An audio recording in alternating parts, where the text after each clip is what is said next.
BD clean 2016 সাল থেকে আসলে পরিচ্ছন্নতা নিয়ে কাজ করে, সে তারই ধারাবাহিকতা 2018 সাল থেকে বগুড়া বিডি ক্লিন কাজ করে। তো বিডি ক্লিন বগুড়া যেভাবে কাজ করে সেটা আসলে পরিচ্ছন্নতা নিয়ে কাজ করে, মানুষকে সচেতন করার জন্য।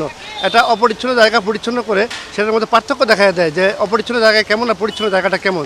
তারই ধারাবাহিকতা আজকে আমরা আমাদের একটা বগুড়া শহরের ঐতিহ্যবাহী একটা ব্রিজ, শাহ ফতেহ আলী ব্রিজ, এই ব্রিজ আমাদের নতুন উদ্বোধন হয়েছে, একটি সুন্দর ব্রিজ যেটি আমরা হাতিরঝিলের ব্রিজের সাথে তুলনা করছি।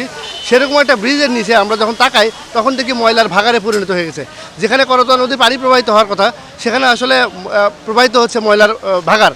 তো আমরা সেই চিন্তা থেকেই করলাম যে আমরা এখানে আসলে এই জায়গাটা পরিচ্ছন্ন করে দিতে পারি কিনা। এত সুন্দর একটা ব্রিজের দিকে তাকায় মানুষ যদি প্রশান্তি না নিতে পারে, বহমান নদী যদি না নিতে পারে, নদীর গতিপথ যদি বাধাগ্রস্ত হয়, তাহলে সেই জায়গাটাকে আমরা উন্মুক্ত করতে পারি কিনা তারই চর্চা করার জন্য আজকে আমরা এই জায়গাটি পরিচ্ছন্ন করতে আসছি। আমরা এই জায়গাটি পরিচ্ছন্ন করে বগুড়াবাসীকে দেখিয়ে দিব যে আসলে একটা অসুন্দর অপরিচ্ছন্ন জায়গাকে পরিচ্ছন্ন করলে কতটা সুন্দর লাগে। এবং সেইভাবে আমি বগুড়াবাসীকে আহ্বান করব যেন এখানে কোনো ময়লা আবর্জনা না ফেলে, এই জায়গাটা যদি সুন্দর থাকে, পানির গতিবিধি যেন রক্ষা থাকে। বিডি ক্লিনের যারা দায়িত্বে আছেন তারা আমাদের সাথে যোগাযোগ করতেছিল। এখানে আপনি জানেন কয়েকদিন আগে দুজন মন্ত্রী মহোদয় আসছিলেন। তো এখানে বগুড়া শহরের প্রবেশের তিনটা ইউনিয়নের থানার প্রবেশদ্বার কিন্তু এইটাই।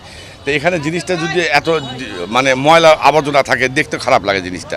বিডি ক্লিনের সহযোগিতা এবং আমাদের বিডি ক্লিনিকে যারা রয়েছে সদস্য রয়েছে তারা এবং বগুড়া সিটি কর্পোরেশনের যানবাহন এবং যন্ত্রপাতির সহায়তায় এবং আমাদের যারা কর্মী রয়েছে তাদের সহায়তায় আমরা এখানে পরিষ্কার অভিযান চালাচ্ছি। প্রধান কারণ হচ্ছে এখানে একটা ময়লা স্তূপ, শহরের ভিতরে একটা প্রচণ্ড রকম ময়লা স্তূপ। এই ময়লা স্তূপটাকে এখান থেকে নিয়ে যা নির্দিষ্ট জায়গায় ফেলার জন্যই আমরা আজকে উদ্যোগ নিয়েছি। তা আপনারা আমি সহযোগিতা সাধারণ মানুষও স্বতঃস্ফূর্ত সহযোগিতা করতেছে। এইভাবে সহযোগিতা অব্যাহত থাকলে আমার মনে হয় বগুড়া শহরকে আমরা পরিষ্কার পরিচ্ছন্ন রাখতে পারবো ইনশাল্লাহ।